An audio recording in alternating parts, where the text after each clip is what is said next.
afternoon. Thanks for tuning into This Is Now. Today is a crucial day for Republican candidates still in the running for the presidency. It's Super Tuesday. Yeah, so voters in 15 states and one territory will make their choice for the top GOP presidential nominee.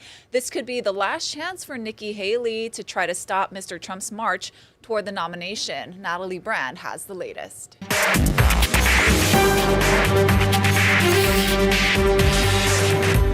From coast to coast, millions of voters across more than a dozen states are getting their chance to shape the presidential race. Voting is, it's a responsibility we have.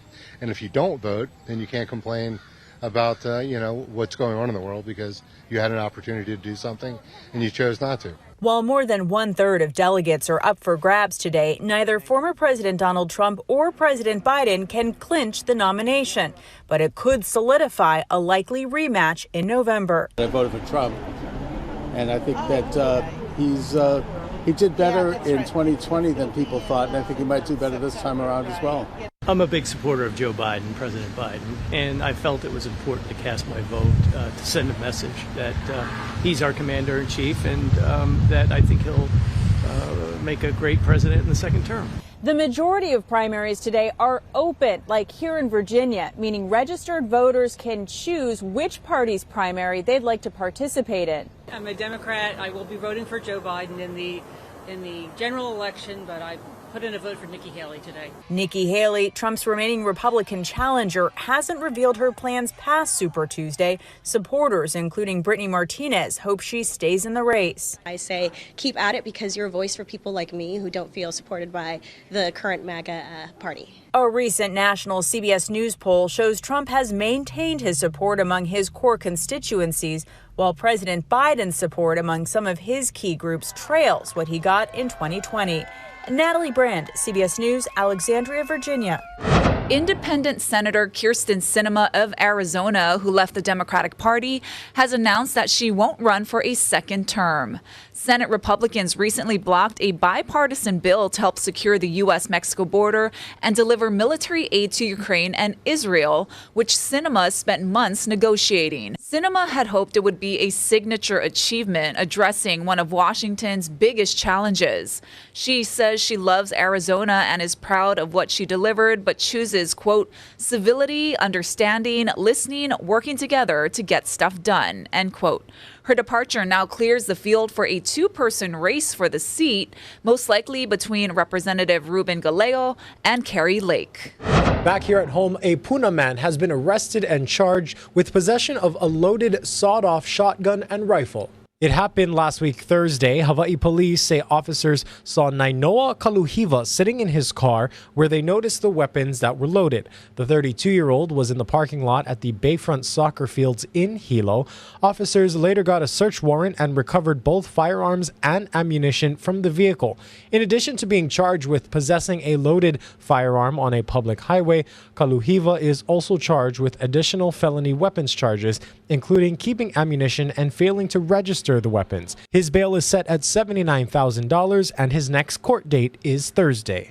On Oahu, a judge has ordered Jesse Nielsen to stand trial on May 6 for the deadly stabbing of a UH academic support specialist. The 30-year-old pleaded not guilty Monday to second-degree murder. He's accused of killing Yaohua Yan at the 63-year-old's apartment at the Pacifica condo in Kaka'ako 2 weeks ago. Nielsen is being held at OCCC without bail. The City Council has approved a $525,000 settlement for the family of a man shot and killed by police. HPD says 26-year-old Kyle Thomas met the description of a shoplifting suspect in Mililani 5 years ago. Plainclothes officers surrounded the car and opened fire when the car moved. An attorney for Thomas's family says he was unarmed and not a threat, and the officers violated HPD's use of force policy. The police showed up suddenly. The crime reduction unit, without uniforms and any identification, surrounded the car, started barking commands, and then opened fire and shot and killed Kyle Thomas. The use of deadly force was totally unnecessary. A review board cleared the officers of wrongdoing, and the city hasn't admitted any wrongdoing, but the shooting prompted HPD to increase its use of force training. New at noon, by a vote of 13 to 12, the full Senate has rejected the reconfirmation of UH Board of Regents interim chair Alapaki Nahale'a. Nahale'a's supporters rallied at the state capitol this morning. A Senate committee voted unanimously against his confirmation last week. It's a move the UH Faculty Union is calling an abuse of power, and a petition supporting Nahale'a also had more than 15,000 signatures. We're told there was lots of tears after the vote, as well as singing. We'll have more on this story coming up on later editions of Hawaii News Now. Now to a close encounter Monday afternoon in waters off Waikiki near the Outrigger Canoe Club. Take a close look at these images and you can see the teeth marks of a shark on a surfboard. It appears the surfer is all right. The bite was captured by a Surfline camera. Now the surfer was sitting on his board outside of a spot called Old Man's when he gets pulled under, watches he and the shark thrash around, and then the man gets back on his board and races toward the rest of the pack. The city says it's believed to be an aggressive tiger shark about 8 feet long. Warning signs were posted shortly after. One person is dead after a massive explosion and subsequent fire at an industrial site just north of Detroit. It sent debris flying as far away as a mile. NBC's Adrienne Broaddus has more. And firefighters spent much of the day Tuesday trying to cool hot spots, which were still smoldering after that massive fire, which could be seen at least 5 miles away. We're in Clinton Township. That's roughly 20 miles or so outside of Detroit. We heard from the fire chief in this community saying that there were multiple explosions at what used to be a vape shop. The debris from the explosion, which included canisters containing butane and other gases, scattered. A 19-year-old male who wasn't even near the building, was about a quarter mile away from the site, was hit in the head by some of that debris. That teen, unfortunately, didn't survive. A firefighter was also injured. He is home recovering. The cause of the fire is still unclear. The fire chief telling us inside of what used to be a vape shop were 100,000 vape pens containing lithium batteries. Back to you. Egyptian officials say 3 days of ceasefire negotiations with Hamas ended today without any breakthrough, less than a week before the holy month of Ramadan. Israeli diplomats have so far stayed away from the talks as the war rages on. Tina Kraus has the latest. Ceasefire now. The White House is intensifying calls for a 6-week break in the war between Israel and Hamas. It's in the hands of Hamas right now. The Israelis have been cooperating. There's an offer out there that's rational. With the clock ticking, Israeli War Cabinet Minister Benny Gantz, a rival of Prime Minister Benjamin Netanyahu, wrapped up meetings in Washington with U.S. leaders, including Senate Majority Leader Chuck Schumer and Secretary of State Antony Blinken. In Gaza, the United Nations is warning about possible mass starvation, and the U.S. is dropping more aid into the territory. Palestinians race to find food when it falls from the sky, but aid groups say it's nowhere near enough. This man asks, is there a father in the world who can watch his children writhing in hunger and stay silent? They need to be released now. In Israel, there's new fear for the estimated 100 hostages Hamas is holding. The United Nations released a report revealing there are reasonable grounds to believe militants sexually assaulted women on October 7th and that the abuse of hostages is ongoing. And this is the first time the big wide world is seeing that this is a fact, a horrific, horrible fact. As Israel's army keeps hunting for Hamas fighters, it released video claiming troops have destroyed and sealed off Hamas's largest ever tunnel. Tina Kraus, CBS News, London. Internal conflict at the Domestic Violence Action Center has led to the departure of its entire staff of attorneys, which is a crucial part of the agency's service to survivors. The absence could also put some funding at risk. Arlene Kawano explains. DVAC provides a variety of resources to victims, but in recent months, 7 lawyers quit, citing internal issues. You can leave a positive imprint in the community. That's what made it attractive there. I'm committed to helping survivors of domestic violence. I'm helping them get freedom from their abusers. Staff attorneys at DVAC take on cases temporary restraining orders, divorces, and paternity matters on behalf of victims. 3 attorneys detail why they and the rest of the staff attorneys at the Domestic Violence Action Center left the nonprofit in recent months. They ask that we conceal their identities as some are in new jobs. The problem was that non-lawyers were providing legal services and legal advice and making representations to our clients. And why is that a problem? It's actually illegal. It's the unauthorized practice of law. Study after study shows that the most effective way to protect the survivors is through legal remedies. DVAC has helped countless survivors of family violence for years and has been associated with fundraisers and awareness campaigns. According to the attorneys, the advocates were providing legal advice, which is not allowed. Navigating the governmental benefit program, like let me help you get food stamps, other benefits that the state or federal government may provide, right? But they cannot give legal advice. DVAC receives private and public funding, some from the judiciary. The departure of the entire staff of attorneys puts some of that grant money at risk. Quantified in what's called a report of hours. So how many hours are spent providing services, and these hours could include things like appearing in court, drafting documents, meeting with witnesses, meeting with the clients. Another former employee who also didn't want her name used says turnover at the top last year was another reason for the internal problems. When CEO Nancy Creedman retired, there was a gap in leadership before a new CEO took over. The main goal, right, should be helping clients and helping people, women and men here in Hawaii, but there's all this company drama on the inside that prevents collaboration. In a statement, the new CEO, Monique Ibarra, denied some of the allegations, saying the agency is committed to 100% compliance in all aspects of the law and funding contracts. She said advocates and attorneys have always worked together to bring different professional perspectives to fulfill survivor needs, but only the attorneys provide legal advice. DVAC's new CEO says they're using contract attorneys until they can rebuild their staff of lawyers. I'm Lynn Kawano, Hawaii News Now. Maui County is seeking the owners of 21 vehicles removed from the Lahaina wildfire disaster zone. They may be salvageable, but if left unclaimed, the cars being stored in a county lot will be disposed of on April 1st. Owners can see their vehicle before deciding if they want to claim it or dispose of it at no cost. For more information, we've posted a link on our website. There's a new push to reimagine spaces in downtown from office space to possibly residential. Our Casey Lunn has more. We're on the 14th floor of the Davies Pacific Center. This is eventually going to be called Moda, the latest development from Avalon. They offer some pretty spectacular views.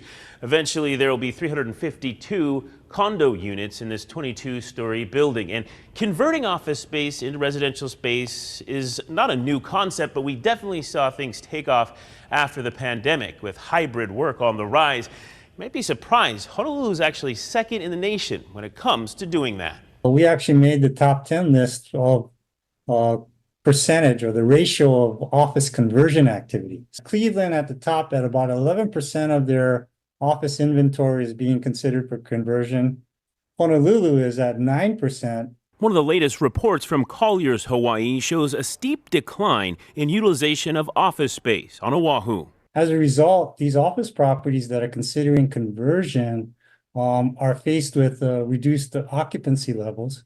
And as a result, between 2019 and 2025, we anticipate roughly about 1.2 million square feet of office to be converted into alternative usage, primarily residential, but we also have had hotel and condotel conversions as well. Avalon CEO Christine Camp says the vision is to add to the positive momentum that she says is already taking hold in downtown Honolulu. Downtown is going through a transition, and now there's a big wave of new investments coming, not just from us, but from other investors. Within this 6-block radius, we have over $1.5 billion plus that's being invested in the last few years, and you're starting to see it in the community. Chief Investment Officer for the developer, Ben Dukchitra, points out the benefits of a renovation like this: fewer carbon emissions and less waste in landfills, not to mention the more aggressive timeline for completion. Because this building exists already, it was built in 1972, we're not going to do anything to the outside. We don't need to build foundations or structure. It's basically an inside-out job, which means we can move very quickly. Instead of waiting 3 years or 5 years, folks who buy here will be able to be in their units by the end of the year next year. The developer wants to have this project complete by the holiday season of 2025. If you'd like to check out a model unit or learn more, their office is open from 10 a.m. to 6 p.m. We have a link also with more information at HawaiiNewsNow.com. Reporting downtown, I'm Casey Lund. For now, we'll send things back into the studio. Thank you, Case. Well, new at noon, the city today announced the launch of the Oahu Business Connector, its first comprehensive program to support local entrepreneurs and small businesses. This program is led by a powerful engine, which is oahubusinessconnector.org. And this online tool leverages the strength of more than 70 business service organizations in our community. It can create a custom plan for any business that puts their information in there and kind of spit out the business service and support organizations that can help them meet their needs specifically. And entrepreneurship is lonely. And I think that the Oahu Business Connector will be a huge resource for entrepreneurs to be able to plug in, be able to meet up, be able to learn about new resources that are out there or ones that have existed for a very long time. We'll post more details about the Oahu Business Connector on our website, HawaiiNewsNow.com. Let's send things live outside now to beautiful Hilo, Hawaii. Ashley, the countdown to marry Monarch is on. How many days? How many days? I don't even know, but all I know is it starts March 31st, so less than a month away, guys. Hilo is already buzzing with excitement. Stay tuned. After the short break, we'll have a look at your local weather and more news.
How's it on this Tuesday? We still have that juicy disturbance that's bringing in some scattered showers, some of them heavy. We could even see some thunderstorms today, and that's across state, although by tomorrow, the thunderstorm threat, the heavy rain threat, will move over the east end of the state. Now, there's still a chance for some heavy rainfall for Kauai and Oahu through today, but they'll be spotty in nature. Some areas might not get much rain at all. Others might get a fair bit, and you can see the winds already picking up speed. We're in for a long run of very breezy trade winds, getting stronger by tomorrow. tomorrow and holding firm into next week. So we've got a first alert conditions today statewide because we could see some heavy downpours, perhaps even a few thunderstorms might flare up. And again, the threat moves over Maui County and Hawaii Island by tomorrow. Now, because of the persistent strong and gusty trade winds, the east side surface is on the way up. By this afternoon, it's going to be up to 6 to 8 feet, but it's going to be very choppy and beat up. South Shore's clean at 1 to 3 feet, but there's box jellyfish swimming around, and they will be swimming around probably through tomorrow. So again, we've highlighted in red with first alert conditions today and tomorrow. Now, by tomorrow, the threat, the heavy rainfall moves over the east end of the state. We're talking Maui County and the Big Island. Could see some heavy downpours, perhaps even some thunderstorms. And slowly for Oahu and Kauai, things start to dry up. Drier conditions statewide by Thursday, although there will still be those windward and Mauka showers. The heavy rainfall should be done, but we'll just be starting with those strong trade winds, and they will hold firm into next week. Time for some news from the feeds. Many people around the world today woke up to their Facebook and Instagram not working. It turns out Meta's social media apps, including Facebook and Instagram, were knocked offline along with Threads during an outage for users around the globe. Facebook and Threads seem to have been particularly impacted by the outage. According to Meta, it was a technical issue, and according to a company statement, that issue has since been resolved and service has been restored. The outage was amplified by the fact that it occurred on the same day as Super Tuesday, the most consequential day on the primary election calendar. This disruption could have caused problems for candidates who rely on these platforms to reach voters. But again, at this point, the situation has seemed to be resolved. Well, it took less than 7 seconds for a Hawaii singer's talent to be recognized on The Voice last night. Check out this performance by Maui's Kamale Kawa'a.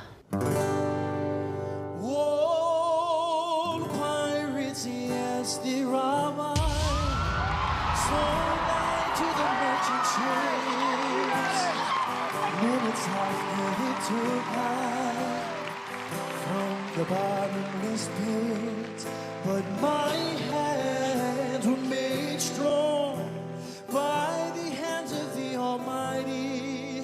We forward in this generation triumphantly. The Oahu natives' take on Bob Marley's Redemption song quickly got Chance the Rapper to swing his chair around. The Baldwin High School grad eventually got Reba McEntire to turn as well, but in the end, Kawa'a joined Team Chance. That's where he'll join fellow Hawaii contestant Gabriel Goes from Honolulu.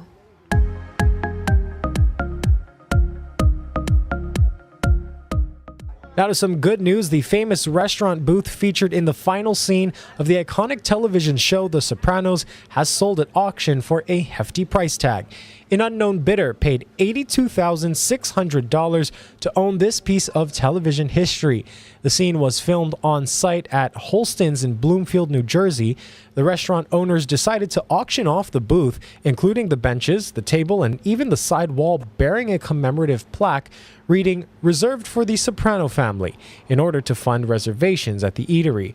The booth was first installed at the restaurant in the 1970s. The auction went live online Thursday and quickly took off and ended with that winning bid. A Wisconsin family got quite the surprise when Kevin Bacon showed up at their home. No, we're not talking about the famous actor. We are talking about a 450-pound farm animal. Jeffrey Zampanti reports that the family is now friends with the pig. Kevin Bacon is a gentle giant. He's a 450-pound pig who loves taking walks, meeting new people, and more than anything, eating donuts. Brighton resident Jake Mulgard was home Friday night when his wife discovered something unusual. Friday night around 8 o'clock, I'm watching TV and my wife comes in the room and says, "Jake, I think there's a pig on our driveway camera." And I'm like, "Are you serious?" Kevin Bacon was standing at their back door. He'd wandered from a nearby hobby farm and wanted to say hello. Mulgard made a few phone calls and found his owner, who was out of town for the weekend. "Yeah, that's definitely my pig. He's a big black pig?" I said, "Yeah." He's like, "Yeah, his name is Kevin Bacon, and he's actually a little lonely, so he's probably just looking for company. With some assistance from the Kenosha Sheriff's Department, the Mulgard family brought Kevin home, a 1-mile walk that took an incredible 2.5 hours. At one point, Jake's daughter Chloe had to climb on Kevin's back to get him going.